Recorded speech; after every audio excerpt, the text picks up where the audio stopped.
Everyone, welcome to my channel. So आज हम study करेंगे एक बहुत ही important concept of micro economics जिसका नाम है कार्डिनल यूटिलिटी अप्रोच। सबने पढ़ा होगा इसके बारे में, कार्डिनल यूटिलिटी अप्रोच के बारे में। इसको हम क्या कहते हैं? मार्शलियन अप्रोच। क्यों कहते हैं मार्शलियन अप्रोच? क्योंकि कार्डिनल यूटिलिटी अप्रोच मार्शल ने दिया था।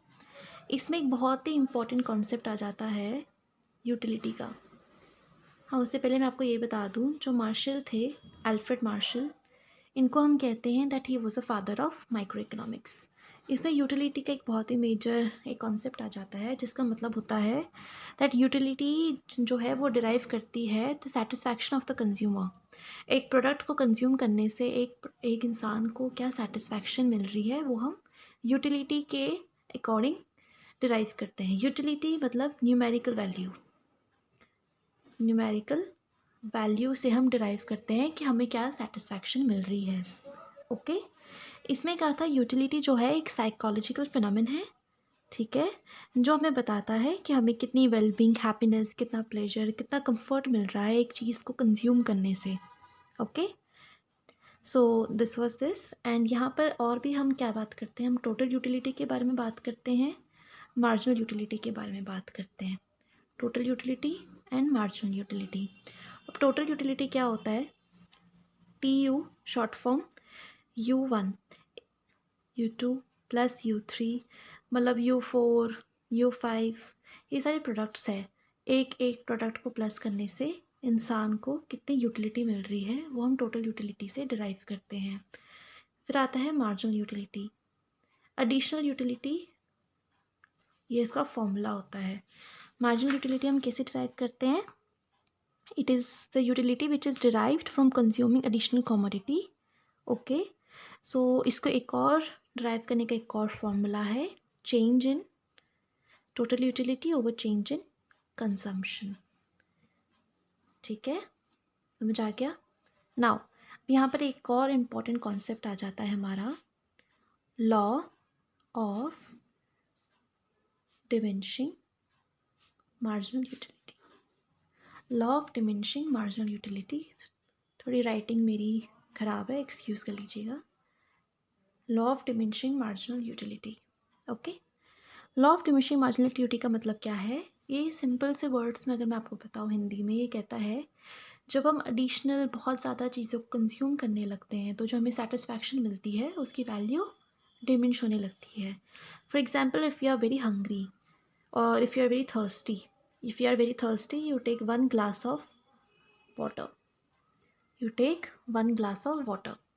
पी लिया तुमने।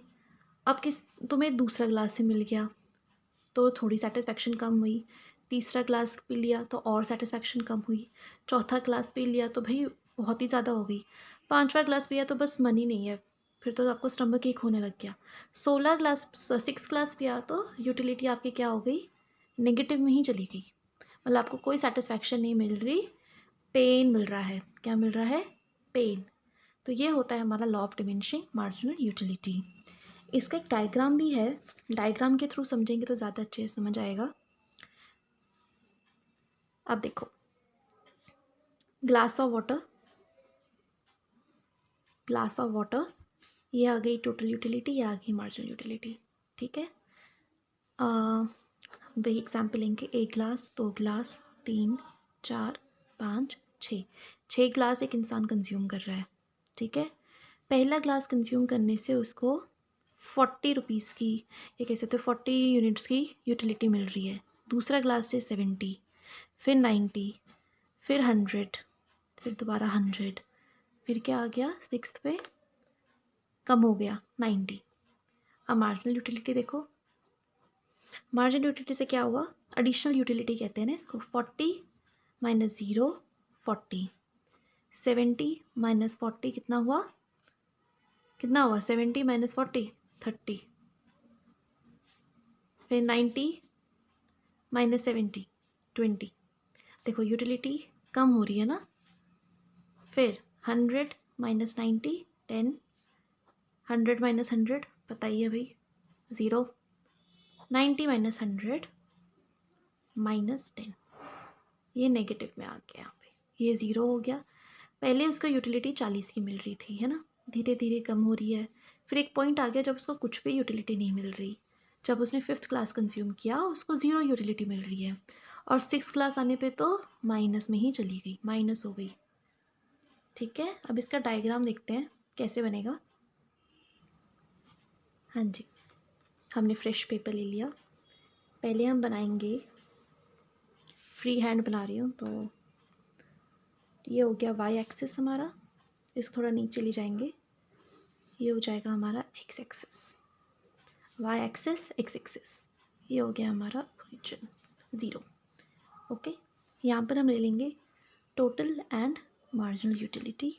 इधर ले लेंगे हमने ग्लास ऑफ वाटर कितने कंज्यूम किए, consumption of glass of water, तो 1 2 3 4 5 6, 6 ग्लास हमने कंज्यूम किए थे, राइट। अब हमने देखा था उसको ज़ीरो यूटिलिटी मिल रही थी एक टाइम पे, और एक टाइम पे उसको माइनस पे आ गई थी। वीडियो को बैक करके देख लीजिएगा, -10 हो गई थी एक जगह पे, इसलिए हमने ये नीचे लाइन ड्रॉ की, माइनस।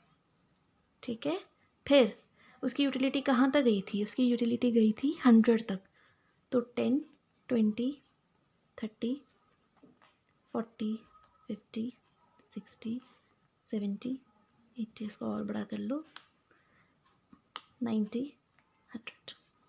ठीक है, हमने एक्सिस बना लिए। अब डायग्राम कैसे होगा, टोटल यूटिलिटी, पहले उसकी यूटिलिटी जब तक वो 5th क्लास कंज्यूम कर रहा था वहाँ तक इंक्रीज हो रही थी, उसके बाद वो ज़ीरो हो गई। तो हम कैसे ड्रॉ करेंगे इसे, ऐसे, 5th पे वो ज़ीरो हो गई थी, 5th पे ज़ीरो हो गई थी, दैट इज़ वाई यहाँ पर उसकी कोई यूटिलिटी थी नहीं।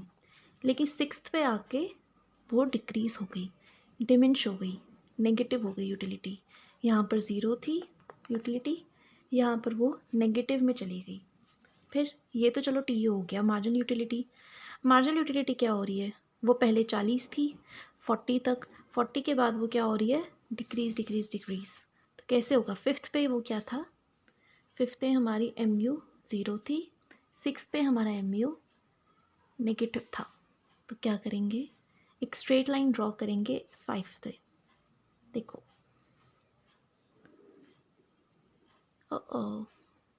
चलिए कोई नहीं, ये हमारा MU हो गया, ये हमारा -10 की उसको यूटिलिटी यहाँ मिल रही है। ठीक है, अब क्या देखते हैं, हम देखते हैं हम अजम्पशंस। हर एक थ्योरी में कुछ अजम्पशंस भी होते हैं। इसका क्या अजम्पशंस है, पहला स्टैंडर्ड, जो हम गुड्स को कंज्यूम कर रहे हैं वो होनी चाहिए स्टैंडर्ड की। फॉर एग्ज़ाम्पल हम एक ग्लास ऑफ वाटर पहले पी रहे हैं, अगर हमने पहले बहुत ही एक मान लो बहुत थोड़ा सा पानी पिया, तो ऑब्वियसली हमें सेकंड ग्लास पीते हुए यूटिलिटी ज़्यादा मिलेगी क्योंकि हमारी प्यास नहीं बुझी। तो इट शुड बी स्टैंडर्ड, अगर एक ग्लास जो हमारा साइज़ है उतना कंज्यूम किया है तो सेकंड ग्लास में भी हमें वही साइज़ की पानी का ग्लास को ही कंज्यूम करना है, तो it should be standard. Second क्या अजम्पशन होगा, सेकेंडली कंज्यूमर के जो टेस्ट प्रेफरेंस है, टेस्ट एंड प्रेफरेंस हमारे कांस्टेंट होनी चाहिए, टेस्ट एंड प्रेफरेंस कांस्टेंट होनी चाहिए। जो हमारा वो जो कंज्यूम कर रहा है, शुडंट बी लाइक कि अब वो आइसक्रीम खाना है मान लो, तो पहले उसमें चॉकलेट खाई, सेकंड में उसने कहा कि नहीं अब चॉकलेट नहीं खानी, मेरा प्रेफरेंस चेंज हो गया, अब मैं वनीला खाऊंगी। No, it shouldn't be like that. तीसरा continuity, there should be no breaks. अगर आप एक पानी का ग्लास कंज्यूम कर रहे हो, आपको उसके बाद दूसरा ग्लास कंज्यूम करना है, ये नहीं एक ग्लास कंज्यूम किया फिर 2 घंटे का ब्रेक लिया फिर दूसरा ग्लास कंज्यूम किया, ऐसे तो नहीं होगा ना कार्डिनल यूटिलिटी। देखिए फोर्थ, फोर्थ क्या अजम्पशन है हमारा, मेंटल कंडीशन, मेंटल कंडीशन।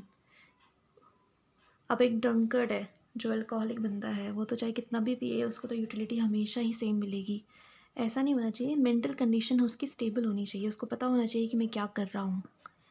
ठीक है, देन हॉबी आइटम्स, किसी के कुछ कलेक्ट करने का हॉबी होता है, कलेक्टिंग आइटम्स, हॉबी, हॉबी को हम इसमें काउंट नहीं करते।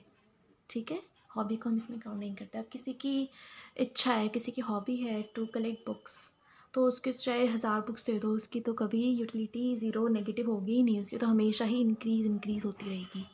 सो we can't include hobby in this. Single commodity case, इसका क्या मतलब होता है, ये डायग्राम के थ्रू समझेंगे। ये एक्स एक्सिस हो गया, ये वाई एक्सिस हो गया, ये ज़ीरो हो गया, ये मार्जिनल यूटिलिटी हो गया, ये क्वांटिटी हो गया, ये हम क्यों मान लेते हैं, ठीक है। अब देखो ध्यान से, ये जो है, ये मान लो ये प्राइस है, MUM हमारी मार्जिनल यूटिलिटी ऑफ मनी, ये E हो गया, ये हो गया P, ये हो गया M, ये हो गया E और ये हो गया MUX, ठीक है। अब इसको हम कहेंगे कंज्यूमर सरप्लस बढ़ा हुआ सबने, ये हो जाएगा हमारा नेट गेन। क्यों होगा net gain? Why? Because OMEQ, OMEQ, OMEQ minus PME, OMEQ minus OPEQ, OPEQ is equal to what? MPE। इतना वो दे रहा था, फिर उसने इतना दिया, तो ये उसका प्रॉफिट हो गया, OMEQ minus OPEQ minus MPE, ठीक है। इसका क्या सिंगल कमोडिटी के लिए क्या हमारा फॉर्मूला होता है, MUX is equal to PX, ठीक है। Please remember this. And for multiple commodity the formula is MUA, कौन मान लो A प्रोडक्ट है ये, फिर P price of A product, MUB marginal utility of second product B, फिर प्राइस ऑफ B प्रोडक्ट, फिर MUC marginal utility of C product, price is equal to C, then MUZ,